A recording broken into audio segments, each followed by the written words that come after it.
there. Hi, Ellen. How Hi, baby. are you? It smells great in here. This food is fantastic. Do you have faves from the cookbook? I have the red beans and rice, the sliders. I have to say a couple of things because I've been watching and listening. And first of all, I'm happy also to hear that you eat vegetarian a few nights a week. I thought that I would miss cheese. That was going to be the hardest thing for me because I used to love, I loved everything. I loved steak. I loved everything. And so, but cheese I thought was going to be really hard for me. And it's not. So let me just say that to you, Rachel. I love the sliders taste just like hamburgers. We had a party that Roberto cooked for a huge, like 100 people came to our farm, and everyone was like, "Why are you serving burgers? I thought y'all were vegan." Everyone thought they were eating hamburgers. They tasted the same consistency. Anyway, there's so many things in the book. Well, let's get back to the cheese because I'm all over the cheese. So, if you have a slice of pizza, is it as satisfying to you? Can you make a pizza? The cheese performs as good as regular cheese does. Really? In the past, it didn't. It was made of rice, and it would get cold and hard, and it was just a hard sell. Gotcha. There's new cheeses out there like Daya and Follow Your Heart that work. They melt. They stay soft. They're good. I think Ellen wants this. Yes, Ellen. We'll call on you. If you want the cheese to perform, then the cheese can perform, yes, but you don't really need.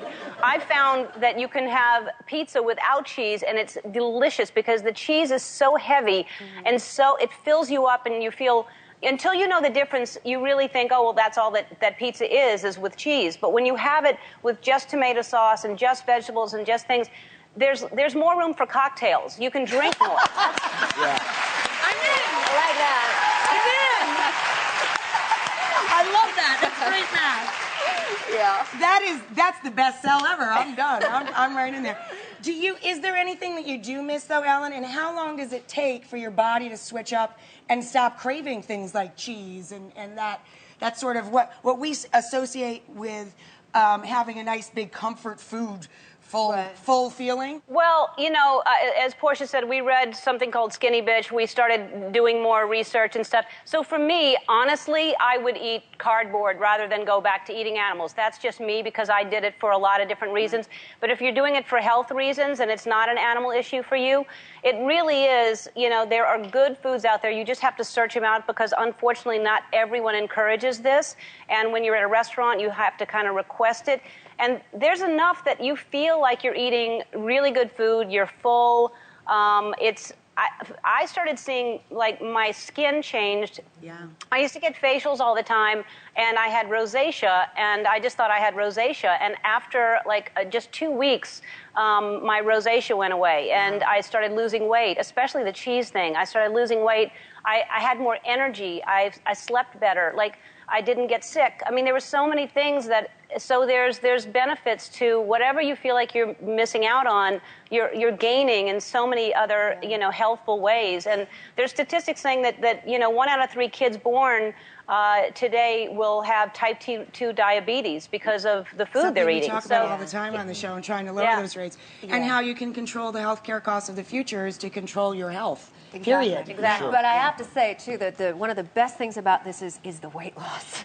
Because it's fun to fit in your jeans. it is. Too. It's fun to fit in them and then stay in them. In them, yeah. Because it's really hard to gain weight eating like this, and you never have to count calories, It's just all And there's part no of your... guilt involved in it because Yeah. you know you're eating really dense, good nutrition. Yeah. So, Even when you're making something that might be a little higher in calories than the dinner you had yesterday, it's always just a small portion of its animal-based counterpart. Yeah, this book will really help you, and this is why we wanted him to write it so badly, so we can share our experience of vegan cooking and vegan eating with all you guys. And you guys literally sandwiched the book. You do the foreword. Yeah. Ellen does the afterword. Thank you so much for what you're doing, and we really appreciate you taking the time. We really do. Yeah. Thank you. Thanks for taking time out of the day. Hi, I'm Portia de Rossi, and this is Roberto Chef Martin. Roberto Martin. We just did the show for Rachael, and I thought it went pretty well. How'd you think? I thought it went exceptionally well. Yeah, me too. It was really fun to share our vegan cooking and all of our recipes with Rachael and the audience, and I think they really dug it. It's just very For sure. cool. And I got to be on stage with Rachael Ray, you, and Ellen, which was a lot of fun. Yeah, it was very fun. Yeah. Ellen's good at that, talking. She On should have camera? a show. I know. It's amazing, actually. It is. I say Rachel's pretty good, too. She's Pretty great. darn good. Yeah. She's pushing the book. Yeah, she is. And She's great. that's good for animals.